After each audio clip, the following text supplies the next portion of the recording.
Good morning, everyone. Welcome back to the channel. Today we're going to go ahead and get back started on our Bible reading in the book of John.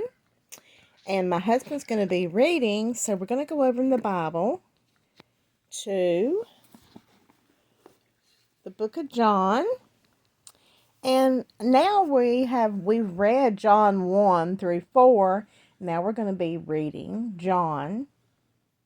And we split those days up in the chapters. So now we're going to split the days up in this chapter. It's chapter 5, John chapter 5. So my husband's going to read John chapter 5. How are you today, honey?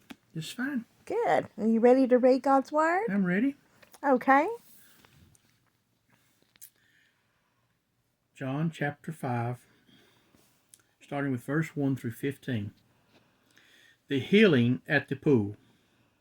Sometime later, Jesus went into Jerusalem for one of the Jewish festivals. Now there is in Jerusalem, near the sheep gate, a pool, which is Aramaic is called Bethsaida, which is surrounded by 5 covered colonnades.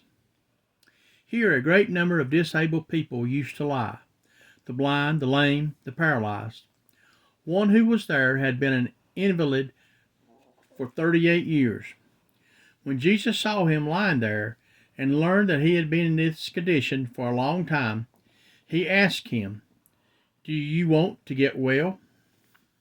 "Sir," the invalid replied, "I have no one to help me into the pool when the water is stirred.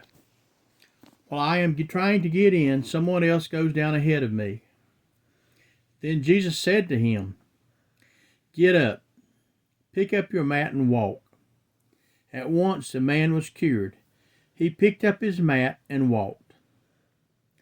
The day on which this took place was a Sabbath.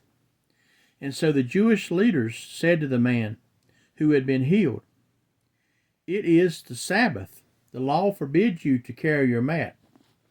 But he replied, "The man who made me well said to me, 'Pick up your mat and walk.'"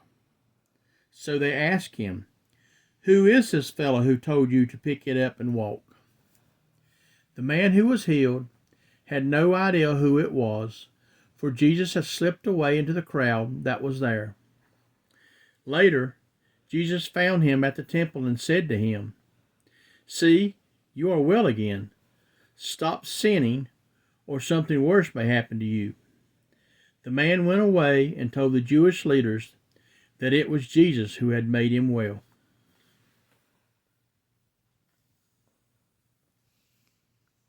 Okay, everyone. We will continue chapter 5. See you later. Bye-bye.